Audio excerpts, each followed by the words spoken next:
I just want to start out by giving Texas a lot of credit. The number one team in the country, and Sark and what they do, a great team. But I also want to thank the fans. What an unbelievable atmosphere.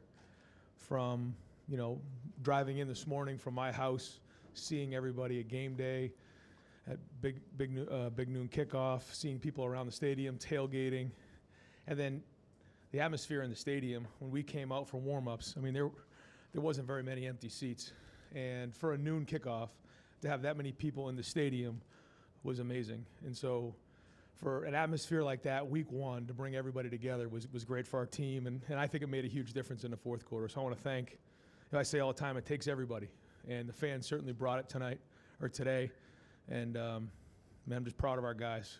Just a gritty win to start the season. All righty, we'll start here in the front row with Tim May. Tim, go ahead Ryan, and lead you us said off. all week, all that matters is the win, right? And number one, you got that accomplished. Like you said, it was a nitty-gritty game. But number two, how did Julian Sayin handle the pressure? He seemed pretty poised out there. I agree. I said in the locker room, I thought he handled himself well. I thought he took care of the ball, made some throws when he needed to. A couple times when it wasn't there, he did not force it.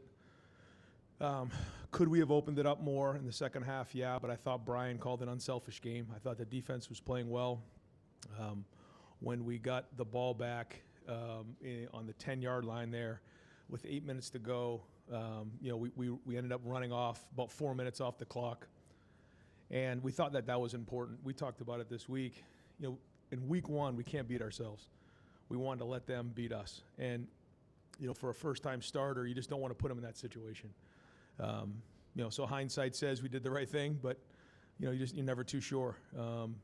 But I thought the drive that the offense had there in the first half, I think we ate up over 8 minutes off the clock, which was part of the game plan, because we wanted to keep their offense off the field, and then to finish it with that 4th and 1 was big, and then the play by Carnell. But the story of the game was the defense. Matt, I thought, put a good game plan together. The coaches put a good game plan together, but the grittiness of our guys running around. There's a lot we can build on here, a lot we have to improve on. The team you see right now will not even be close to the team you see halfway through the season or at the end of the year, but it certainly makes the corrections a lot easier to make after a win against a top 5 opponent like this. We'll go right over here to the right, Spencer Holbrook. Ryan, I know that you don't look at it in terms of validation, but with Matt and the way that his defense performed today, what were just general thoughts on how great they were? And does it kind of show, I kind of made the right move here, bringing Matt in? Well, we have to prove ourselves every time we're in that arena.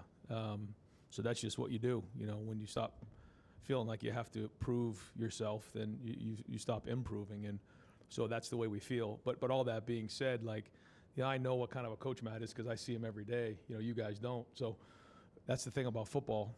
I share that with the guys. All the work that you put in the dark doesn't come to light until his first game, And that's sometimes a sobering thing about football. You put all this work in just to give you a chance, and then you have X number of plays to go make it happen.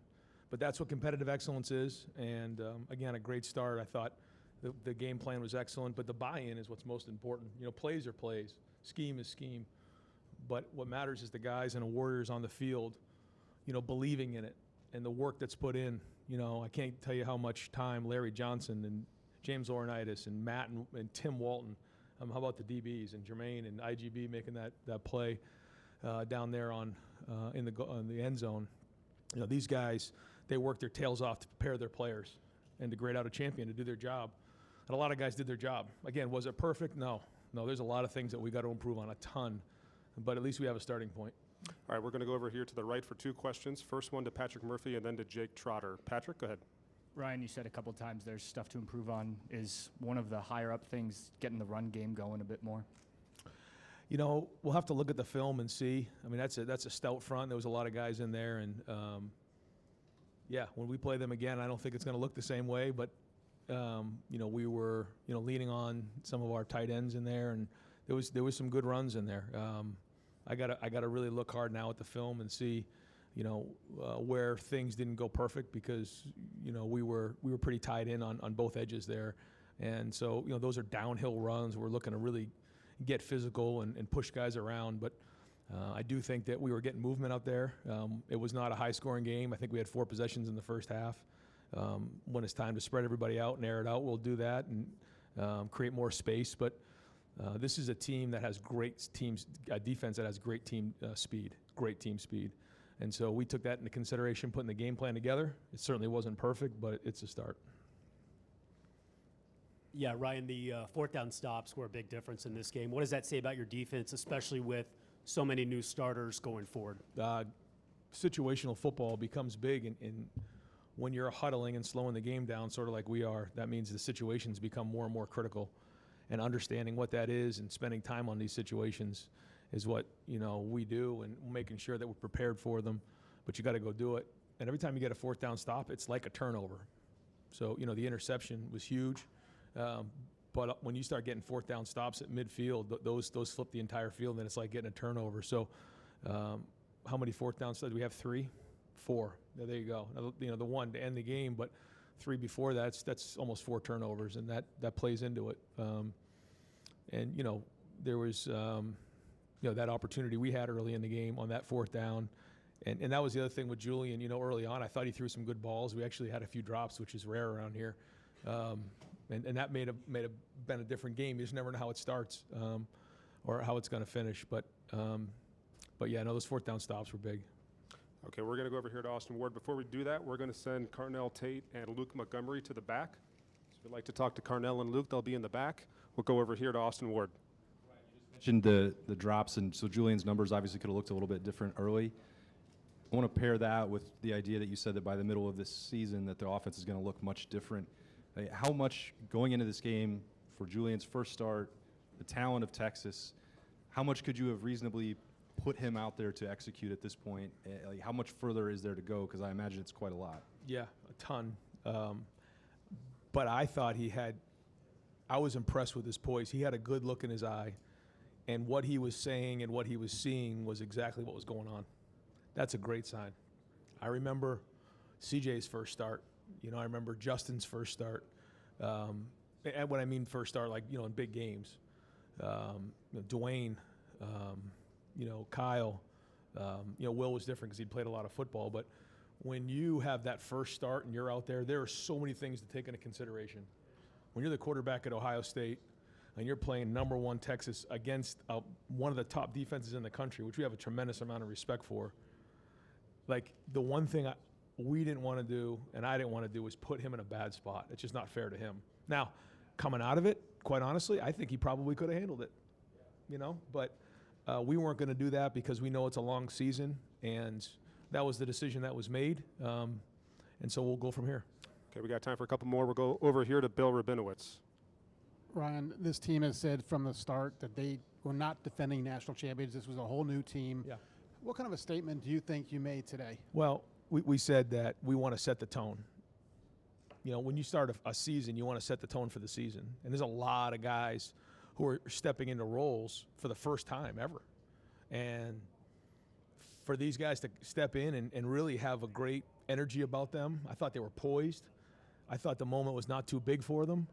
And maybe just because of the run that we went on last year and those guys being in those games, or even for the guys who weren't being a part of it, like take a guy like Devin Sanchez who played today. He was with us for those 2 weeks, so he saw what it was like.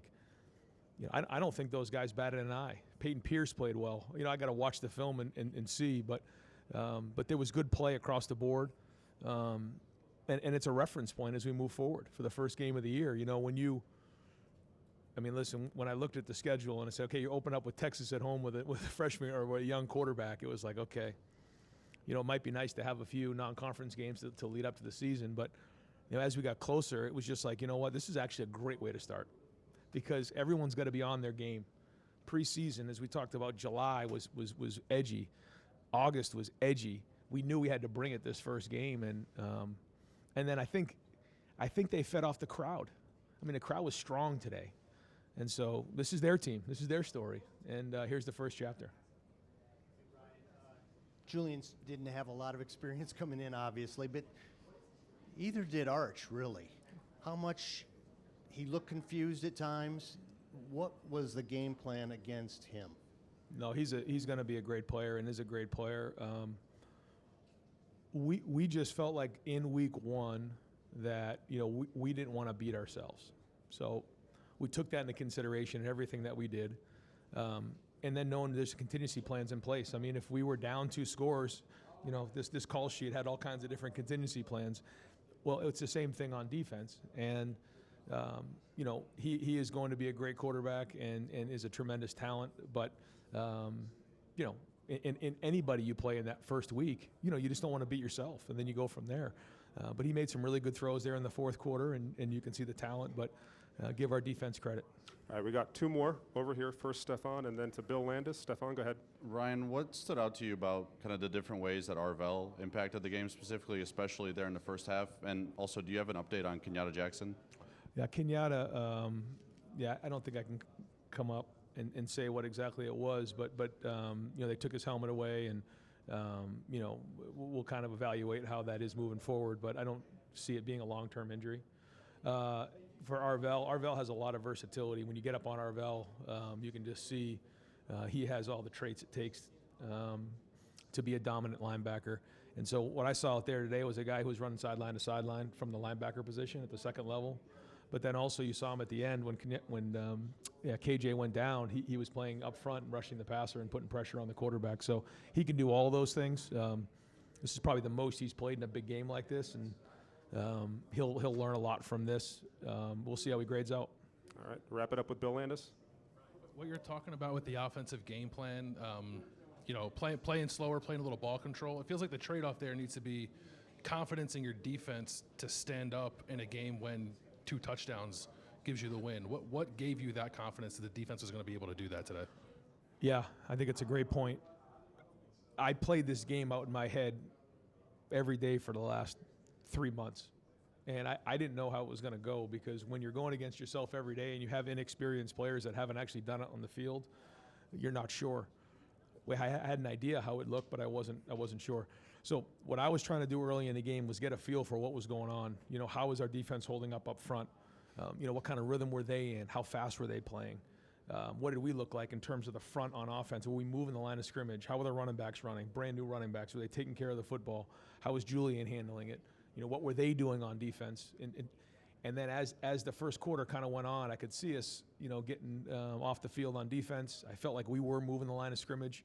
We had that big drive. We did get, you know, kind of, you know, screwed down inside the 10-yard line early on, and you could see we decided at one point to take a play-action shot, which you know, almost turned into a disaster. But other than that, we were fairly conservative because we felt like our defense was playing well, and that was the. I will say this: at halftime, up 7, you know, coming out, I thought we could go and really flip the scoreboard. We didn't do that. And then as that third quarter wore down, it was like, okay, I feel like our defense can hang in there as long as we don't give them anything cheap on offense. So that's how we played this game. We'll see how the next one goes. All right, Coach, thank you very much. Yep. Thanks for watching. For more NBC4, download the NBC4 streaming app. You'll get free 24/7 local programming streamed straight to your living room. Just search NBC4 Columbus on your Apple TV, Amazon Fire, or Roku.